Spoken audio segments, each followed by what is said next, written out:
नमस्कार, capital TV देख रहे हैं आप। मैं हूं आपके साथ पूजा। ब्रेकिंग नाउ में बड़ी खबर आपको बता रहे हैं। बिहार विधानसभा चुनाव का काउंटडाउन शुरू हो चुका है। बहुत जल्द अब चुनाव की तारीखों की घोषणा कर दी जाएगी। बड़ी खबर आपको बता रहे हैं, केंद्रीय चुनाव आयोग की टीम इन दिनों पटना में मौजूद है। आज और कल ताबड़तोड़ लगातार बैठकें होंगी और कल शाम को चुनाव आयोग की तरफ से प्रेस कॉन्फ्रेंस किया जाएगा और उसके बाद ज्ञानेश कुमार जैसे ही दिल्ली पहुंचेंगे, चुनाव की तारीखों की घोषणा कर दी जाएगी।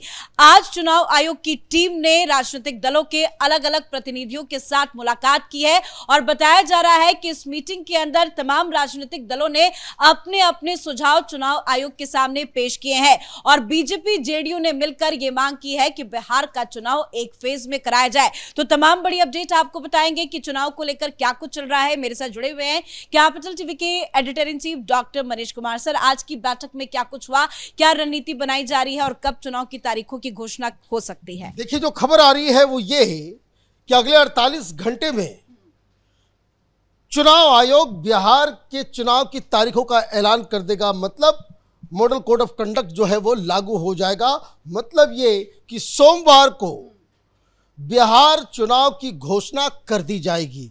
तो ये एक बड़ी खबर आ रही है। दूसरी चीज, लगातार आज और कल ताबड़तोड़ बैठकें हो रही है। इस वक्त जो बैठक खत्म हुई है वो राजनीतिक दलों के साथ बैठक थी। तमाम राष्ट्रीय पार्टियां और जो राज्य की पार्टियां, स्टेट पार्टीज, उनके साथ बैठक हुई। सारे लोगों ने अपना अपना सुझाव दिया।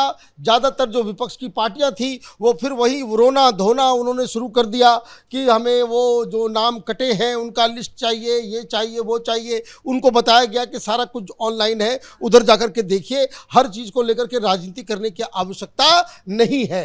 अब जहाँ तक बात प्रिपरेशन को लेकर के है उसकी सारी डिटेल दूंगा, मीटिंग के बारे में भी बताऊंगा। लेकिन जो बड़ी खबर ये आ रही है कि जो वहाँ सरकार है, जो एनडीए गठबंधन है, उसकी तरफ से एक स्वर में ये कहा गया है कि अब बिहार में कोई नक्सली प्रॉब्लम तो है नहीं, सबके मार के भगा दिया गया। अब कोई लॉ एंड ऑर्डर का भी उस तरह का सिचुएशन नहीं है। कोई मास स्केल पे कोई बंगाल की तरह वहाँ पे लूट होता नहीं है। तो एक पीसफुल राज्य बन गया है बिहार। तो एक फेज में चुनाव किया जाना चाहिए और ये एक फेज में करने से फ़ायदा जो सरकार बीजेपी और जेडीयू को यूं होगा कि ये सुनने में आया है कि बहुत सारे ऐसे लोग हैं जो 10,000 की संख्या में, 15,000 की संख्या में अलग अलग जगहों से पहले फेज में भी जाकर के वोट करते हैं, दूसरे फेज में भी जाकर के करते हैं। ये इस तरह का एक रैकेट बिहार में चल रहा था जिसको ये पकड़ा गया है, जिसको खत्म करने के लिए ये सुझाव दिया गया है कि अब तो कोई इशू है नहीं और इतना बड़ा राज्य भी नहीं है यूपी की तरह। तो बड़े ही आसानी से आप जो है एक फेज, ज़्यादा से ज़्यादा 2 फेज में करके इसको ख़त्म कर सकते हैं। तो ये एक बड़ी बात जो है उसमें सुनने में आई है। अब चुनाव आयोग इसी सारे सुझावों को लेकर के, अच्छा, एक और बड़ा सुझाव दिया गया है और बड़ा इम्पॉर्टेंट है।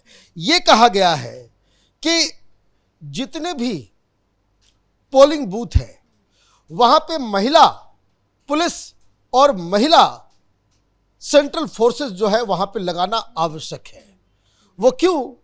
क्योंकि ये लोग ये कह रहे हैं कि इस बार ऐसा ना हो कि जैसा अभी तक जो बिहार में हो रहा था कि कोई बुर्का पहन करके वोट करने जा रही है तो कोई अगर मेल है तो वो बुर्का नहीं उठाएगा और उस चक्कर में बहुत सारा बोगस वोटिंग होता था। तो ये सुझाव दिया गया है कि हर पोलिंग बूथ पे जहां पोलिंग होगी, जहां पे आई कार्ड चेक किया जाता है, वहां पे महिला पुलिस बल हो और बाकायदा आई कार्ड से चेहरे को मिलाकर बुर्का महिलाओं को जो है, जो महिलाएं बुर्का में आती है, उनका आइडेंटिफिकेशन हो, ये इंश्योर करना चाहिए। तो ये एक बड़ी खबर आ रही है कि जिस तरह का ये जो एक सुझाव दिया गया है, ये भी कहा गया है कि दियारा क्षेत्र में थोड़ा ज़्यादा कड़ाई करने की आवश्यकता है। वहाँ पे जो, और दियारा क्षेत्र में ये आरजेडी वाले लूट जाते हैं, सब कुछ लूटपाट मचा देते हैं।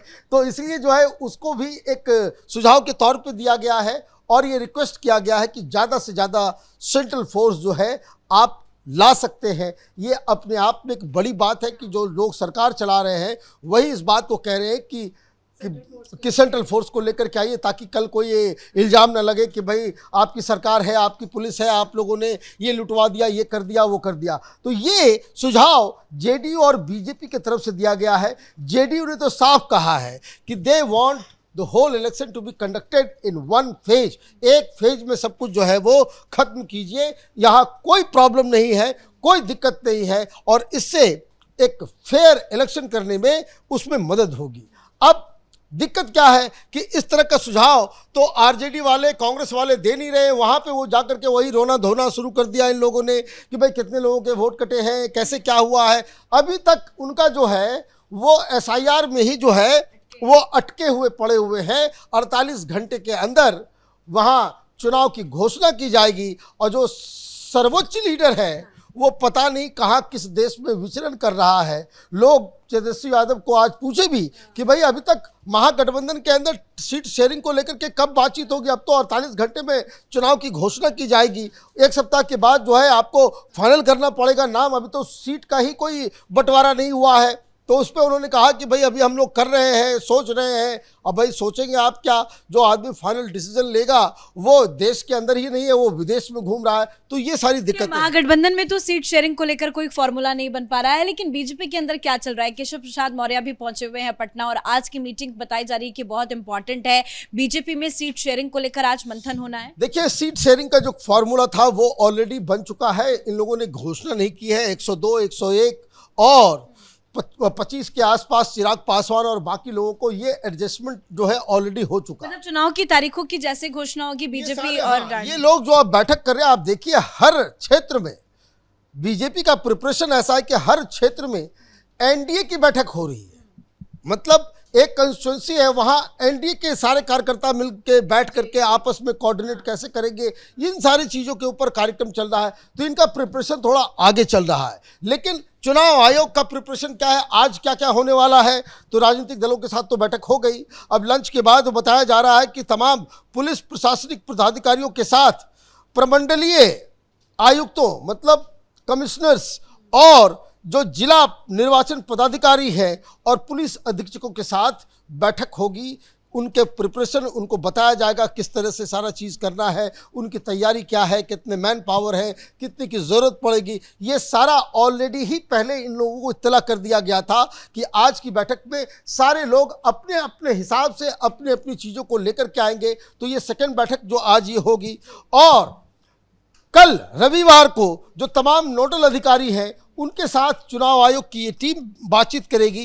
बिहार के मुख्य निर्वाचन पदाधिकारी, राज्य पुलिस नोडल अधिकारी और केंद्रीय सशस्त्र पुलिस सीआरपीएफ के नोडल अधिकारियों के साथ जो है वो फाइनल बैठक किया जाएगा। क्योंकि आज की बैठक में सारे डिमांड, सारा चीज़ कि भाई कितने लोग चाहिए होंगे, कितना चाहिए, कहाँ चाहिए होगा, कितने फेज में चाहिए होगा, ये सारी चीज़ों को लेकर के उसको कैसे आगे करना है, वो कल उसके ऊपर सारी चीजें जो है। 2 दिन है लगातार बैठकें, मंथन, उस पे फाइनल मुहर लग जाएगा। अलग अलग दलों की अपनी अलग अलग बैठकें भी चल रही है। लेकिन बात पीएम मोदी की कर लेते हैं, क्योंकि पीएम मोदी ने आज युवाओं के साथ संवाद किया है। ये कितना बड़ा मास्टर स्ट्रोक होगा, क्योंकि 62,000 करोड़ की भी सौगात दी गई है। देखिए, भारतीय जनता पार्टी और जेडीयू ने तो पूरा का पूरा पिटारा ही खोल दिया है। मुझे नहीं दिख रहा ऐसा कोई वर्ग, ऐसा कोई सेक्शन, ऐसा कोई प्रोफेशन जिसको इस सरकार ने पिछले 6 महीने में कुछ न कुछ फ़ायदा नहीं दिया हो। सबसे ज़्यादा फोकस युवाओं का और महिलाओं का। कहने का मतलब ये है कि एक MY समीकरण जो मुस्लिम और यादवों का, वो महागठबंधन जिसके ऊपर पूरा ध्यान केंद्रित किए हुए है, तो प्रधानमंत्री मोदी का भी अपना एक MY कॉम्बिनेशन है। और ये MY कॉम्बिनेशन है महिलाएं और यूथ, और इनको अपने पक्ष में लाने के लिए। क्योंकि यूथ में एक बात तो समझ में आ रही है, हम लोग तो पूरा बिहार में भ्रमण कर ही रहे हैं, यूथ को इस बात के साफ साफ दिख रहा है कि ये प्रधानमंत्री मोदी, बीजेपी, जेडीयू, इनकी ही सरकार है जो भविष्य को सुरक्षित रख सकती है, आगे जो है कोई डेवलपमेंट का काम कर सकती है, केंद्र के साथ मिलकर कुछ बड़ा बिहार के अंदर हो। ये ज़रूरी है कि उसके लिए जो एनडीए सरकार है वो फिर से आए। और ये जो तेजस्वी यादव है, ये कुछ दिन पहले तक तो युवाओं के फेवरेट बने हुए थे, लेकिन ये जो कांग्रेस पार्टी, ये वोट चोर, गाली गलौज, इस तरह की चीज़ें जो आई, इनका ग्राफ बेसिकली वो नीचे गया है। तो मुझे लग रहा है कि ये जो MY जो प्रधानमंत्री मोदी ने क्रिएट किया है, नीतीश कुमार ने क्रिएट किया है महिलाएं और यूथ का, ये एक उसको कहते हैं तुर्फ का इक्का होगा। धन्यवाद सर जानकारी के लिए। और वाकई में जिस तरह से महिलाओं को एक के बाद एक बड़ी बड़ी सौगातें दी जा रही है, कल ही महिला रोजगार योजना के तहत किस्त भी जारी नीतीश कुमार की तरफ से की गई थी और आज पीएम मोदी ने युवाओं से संवाद किया था। ये एक बहुत बड़ा मास्टर स्ट्रोक चुनाव से पहले माना जा रहा है, लेकिन चुनाव आयोग की तैयारी पूरी है। आज और कल लगातार मैराथन बैठकें होगी। आज राजनीतिक दलों के प्रतिनिधियों के साथ बैठक हुई है और बहुत जल्द बिहार चुनाव की तारीखों की भी घोषणा कर दी जाएगी। इस बड़ी खबर में मेरे साथ फिलहाल इतना ही। कैमरा पर्सन रवि के साथ मैं पूजा, कैपिटल टीवी।